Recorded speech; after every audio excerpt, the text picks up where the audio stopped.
Olá, bom dia! E a Câmara dos Deputados aprovou a proposta que diminui a maioridade penal para 16 anos para alguns tipos de crime.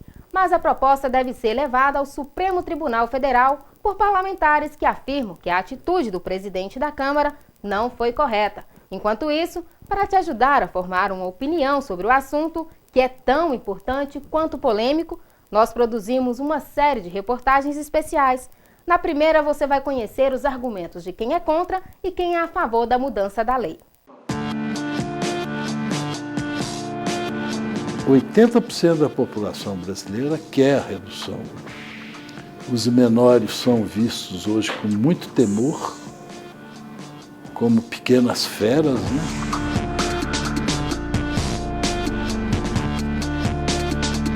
Para reduzir a idade penal, você também tem que permitir ao adolescente de 16 anos dirigir. Isso significa que garotos com 16 anos vão poder ingerir bebida alcoólica. Então existe uma série de fatores que estão por trás que a sociedade, na hora de analisar a situação, tem que de fato avaliar. Vamos parar com essa demagogia. Vamos parar com essa pieguice, com esses falsos escrúpulos. Sou favorável, sim, à redução da menoridade, mas não tenho a ilusão que seria a solução por completo, porque nem mesmo se for adotar a pena de morte, seria a solução. –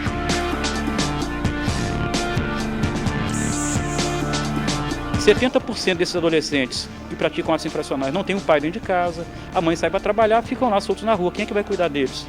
A gente deixa eles soltos, né, mal orientados, desorientados, e depois pegamos eles aos 16 anos e jogamos numa penitenciária. É isso? Será que é realmente isso que o Brasil quer, que a sociedade brasileira deseja? É isso que nós queremos? Eu acho que esse deve ser o debate.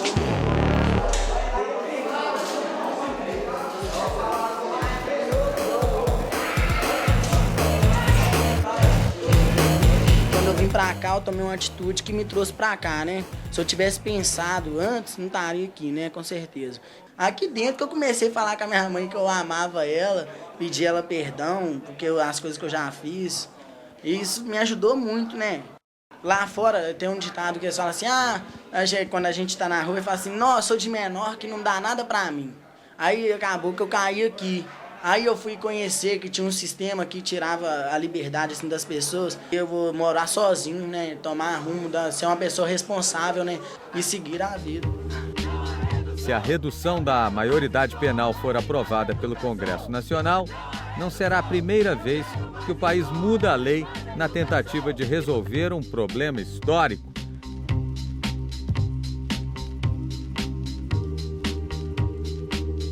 O primeiro Código de Menores brasileiro é de 1927, mas só em 1941 foi criada a primeira instituição para abrigar crianças e adolescentes, o SAM, Serviço de Assistência aos Menores. Em meados de 1960, o SAM foi substituído pela Fundação do Bem-Estar do Menor, a FEBEM. Criada em pleno regime militar, a FEBEM juntava menores em situação de risco social, vítimas de abandono, maus tratos e até os infratores. Nós recebíamos nessa época, nesse centro de triagem, crianças de 0 a 18 anos. Eles não tinham identidade. Eles acabavam de almoçar ou fazer um lanche. As escovas todas ficavam dentro de uma sacola e cada um chegava e pegava uma. E escovava os dentes e botava de novo naquela sacola. No momento seguinte, a mesma coisa. Poderia, coincidentemente, ser a mesma ou qualquer uma. Eles não tinham sapatos que eram cada um com o seu. Os sapatos ficavam numa caixa e eles chegavam lá e buscavam aquele que servisse. Às vezes, um ficava com o pé de um par e o outro com o outro pé. A educação era, no centro de triagem, algo que não acontecia. Ele ficava ali para ir para uma escola do interior. Nós chegamos na creche e tinha uma criança com o corpo com pequenos ferimentos no corpo todo. E a gente, então, buscou saber o que tinha acontecido. E aí a cuidadora, a monitora, começou a chorar, dizendo que ele estava com diarreia, ela o lavou com a vassoura de piaçava. A FEBEM é uma escola de crime. Todos esses institutos socioeducacionais para menores Os mais escolados escolam os outros. E os presídios são sucursais do inferno. É a defesa social que é importante, não são os direitos humanos dos criminosos, são os direitos humanos dos não criminosos. Isso é que precisa se fazer uma campanha.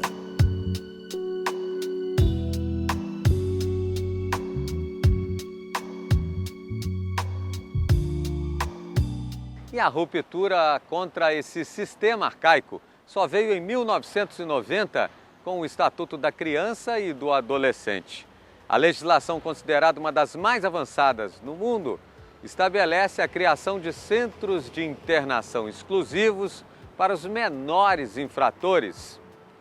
Hoje existem no país 369 unidades provisórias e definitivas. Um relatório do Ministério Público mostra que há superlotação em 17 estados brasileiros. O país oferece 18.072 vagas, mas abriga 21.823 internos. 19 estados têm de 50% a 100% das entidades em condições insalubres. Em Minas, a situação não é diferente. O estado dispõe de 24 centros de internação, onde estão 1.213 adolescentes. Nesses centros, os menores cumprem as medidas previstas no ECA. A gente, por exemplo, coloca 90% dos garotos na escolarização, sendo que 100% desses garotos estavam há 4 anos, em média, fora da escola. Esse retorno desse garoto à escolarização também é um processo de retomada do vínculo social dele. Preso maior, uma pessoa maior que está cumprindo pena, ele custa mais de R$3.000 por mês para o Estado. R$3.000 por mês. O menor é quase 8, 7.900 alguma coisa. Pelas peculiaridades que a lei específica exige. Se a gente ficar partindo só para a questão de criar vagas, nós vamos chegar num ponto em que nós não vamos suportar este custo. Eu não acredito mais de que a construção de cadeia seja infrutífero. Sim, construir escolas é importante, mas acontece o seguinte, de que nós temos de tirar de circulação não só menores, mas adultos de altíssima periculosidade. Eles não podem conviver junto com as pessoas que estão sentindo-se presas. As pessoas, elas adotaram uma postura emocional de ódio contra a juventude pobre brasileira. A sociedade assumiu que a juventude pobre brasileira deve ser a responsável pela violência no país, quando na verdade não é. Então, isso é resultado de uma informação mal apresentada, mal trabalhada, mal discutida. Sequer os membros do Congresso Nacional conhecem esses argumentos adequadamente. Eles conhecem. Eles querem reduzir a idade penal porque acham que a grande maioria da população quer isso e isso gera voto. Na verdade é isso. Ou seja, uma total irresponsabilidade por todos os lados. E agora vamos às notícias do campo. O Giro Rural de hoje destaca as principais vantagens da integração lavoura, pecuária, floresta, através de uma reportagem que foi destaque aqui no programa Paracatu Rural, da TV Minas Brasil.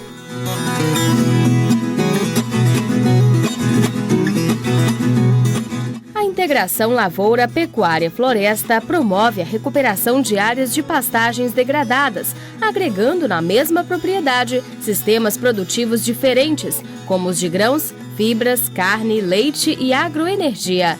O sistema busca melhorar a fertilidade do solo com a aplicação de técnicas de plantio adequadas para otimização e intensificação de seu uso. Dessa forma, permite ampliar as atividades econômicas na propriedade e minimizar os riscos de prejuízos por causa de eventos climáticos ou por condições de mercado. Na Fazenda Santa Brígida, em Ipameri, Goiás, esse sistema de integração é utilizado desde 2006. Esse tipo de exploração do solo é uma exploração muito interessante porque ela economicamente é muito viável, muito interessante economicamente. Ela ambientalmente e socialmente, ecologicamente corretas. nós conseguimos explorar sem degradar o meio ambiente, pelo contrário, recompondo o meio ambiente. Então nós produzimos grãos, nós produzimos carne, nós produzimos leite e nós ao mesmo tempo recuperamos o ambiente. E temos lucro com isso. A integração também reduz o uso de agroquímicos, a abertura de novas áreas para fins agropecuários e o passivo ambiental. Possibilita, ao mesmo tempo, o aumento da biodiversidade e do controle dos processos erosivos, com a manutenção da cobertura do solo. Aliada às práticas conservacionistas, como o plantio direto, se constitui em uma alternativa econômica e sustentável para elevar a produtividade de áreas degradadas. O maior benefício que a pecuária traz para as lavouras é a quebra do ciclo de pragas. O fato de se rotacionar pasto com lavoura, 2 anos pasto, 2 anos lavoura, faz com que as pragas das culturas anuais tenham um ciclo quebrado. Tá? E o oposto se dá pelo efeito residual dos fertilizantes que o pasto se beneficia das lavouras. Ou seja, nos 2 anos de lavoura, aduba-se as lavouras e tem ótimas produtividades de grãos. 2 anos seguintes, os pastos se beneficiam do efeito residual desses fertilizantes e quebram os ciclos de pragas para as lavouras subsequentes. A inclusão de árvores no sistema também representa um grande ganho para o produtor. O plantio pode ocorrer com espécies nativas ou exóticas, como o eucalipto, e com algumas técnicas de manejo, o resultado pode superar todas as expectativas. A primeira coisa é considerar que qualquer espécie florestal ela precisa de um solo corrigido, acidez corrigida e precisa de uma adubação. E na ILPF, essa adubação, essa correção, a gente só faz para produzir os grãos, ou seja, o eucalipto ou qualquer outra espécie vai se beneficiar dessa correção. Uma vez feito isso, é importante escolher o clone certo para a região certa. Os clones, via de regra, são muito mais precoces, crescimento uniforme, quer dizer, são muito mais rentáveis na colheita do que as mudas produzidas à base de semente. E alguns cuidados que nós temos que ter com o eucalipto, principalmente, é a questão de formiga. Formiga, no primeiro ano de crescimento, nós temos que começar a controlar a formiga 1 mês antes de começar o plantio das mudas, porque a formiga adora o eucalipto. Então, cuidado, esse é o primeiro cuidado. O segundo cuidado é não deixar matocompetição no pé do eucalipto, ou seja, nós temos que estar controlando o mato, pelo menos no primeiro ano e parte, até não precisa completar o segundo ano, mas 1 ano completo de matocompetição, ou seja, livre de mato no pé do eucalipto. A vitamina B12, encontrada em alimentos como a carne e os laticínios, sempre foi uma das suspeitas do surgimento da acne, a famosa espinha. Um estudo americano desenvolveu esse mecanismo e é o assunto do nosso quadro Saúde em Foco de hoje.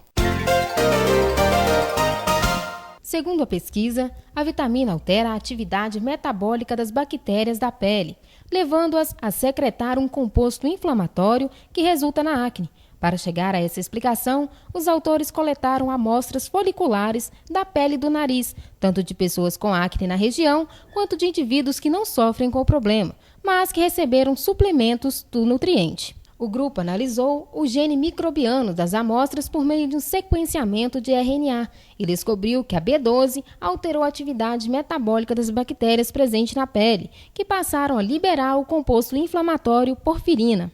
Com base nesse resultado, os autores do artigo acreditam que indivíduos que são propensos a ter acne podem se beneficiar caso diminua o consumo de alimentos ricos em vitamina B12.